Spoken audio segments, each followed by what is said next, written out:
livelihood and safety of this people of this country. So we have come here today to release this statement. The same statement is being released today also in Mumbai and Kolkata. I would urge Vandana ji to say a few words.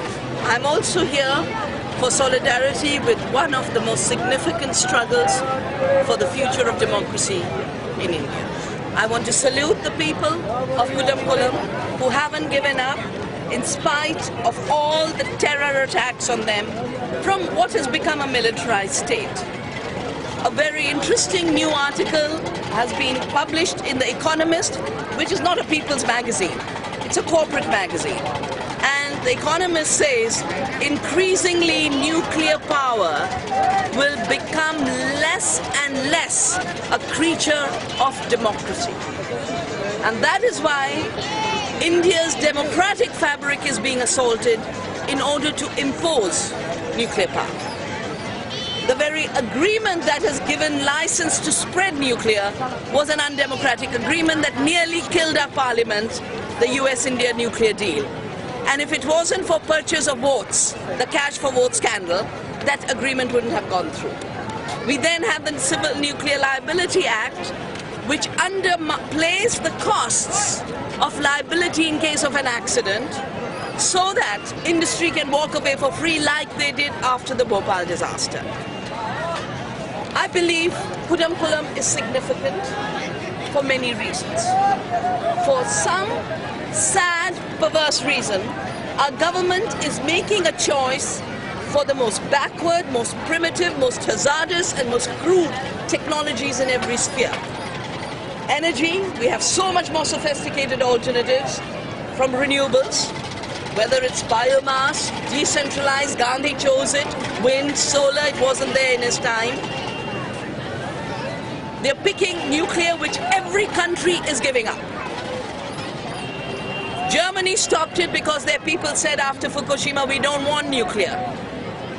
And nobody needs any more evidence that this is a dangerous technology than Fukushima. आप सबने देखा होगा Fukushima में कैसा disaster हुआ.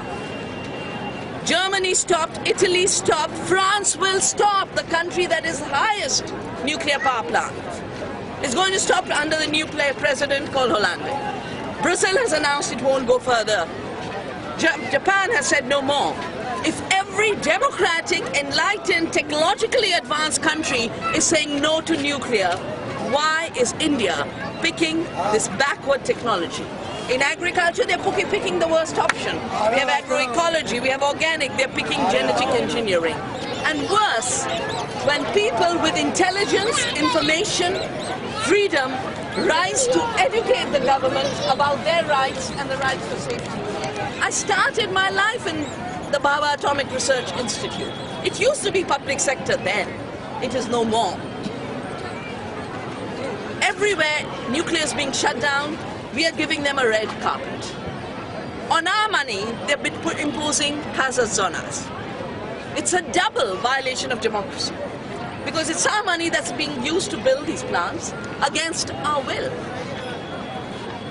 I really do believe that the assault on democracy that we are seeing in Kudankulam is something so serious that if we don't stop them here, they will do this on every issue everywhere.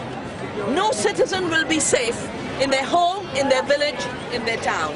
And that is why this appeal to all of you, not to government, to each of us, to raise our conscience, to wake ourselves up, to say this country got its freedom with a very long struggle that was non-violent. That is the path that the Kudankulam activists are following. That's the path we have a right and duty to continue following. And to the government, I want to say, don't send psychiatrists along with police. There's nothing wrong with the people who know about the hazards. If there is an insanity, it's at the level of Delhi. And if we need psychiatrists, let NIMHANS come and see why is the mind of the official India gone so berserk that they cannot make a single sane decision about the future of this country. It's a bogus argument that nuclear energy is necessary for making India energy sufficient. It is the most bogus argument. I mean, it doesn't cut any ice on any facts and figures. And the second is that it is so unsafe that you are putting everybody in future danger, which you cannot control. I mean, if Japan, which is the most safety conscious nation, could not predict a tsunami and an earthquake together, tomorrow you can have tsunami, earthquake and atomic explosion together. How can you say that? Delhi के छात्र नौजवान नागरिक इकट्ठा हुए और उन्होंने कुडनकुलम में जो संघर्ष चल रहा है परमाणु ऊर्जा संयंत्र के खिलाफ उससे अपना समर्थन जारी किया। ये समर्थन मूलतः इस संदेश को जारी करने को लेकर था और ये अपील देश के जो सैकड़ों नामी गिरामी बुद्धिजीवी हैं, समाजसेवी हैं, प्रमुख लोगों ने, भारत के नागरिकों ने ये अपील देश की जनता के नाम जारी किया, क्योंकि हमारी कोई भी अपील, कोई भी इवन जो इंडिपेंडेंट एक्सपर्ट्स हैं उनकी सलाह सरकार नहीं मान रही है परमाणु ऊर्जा के सवाल पे।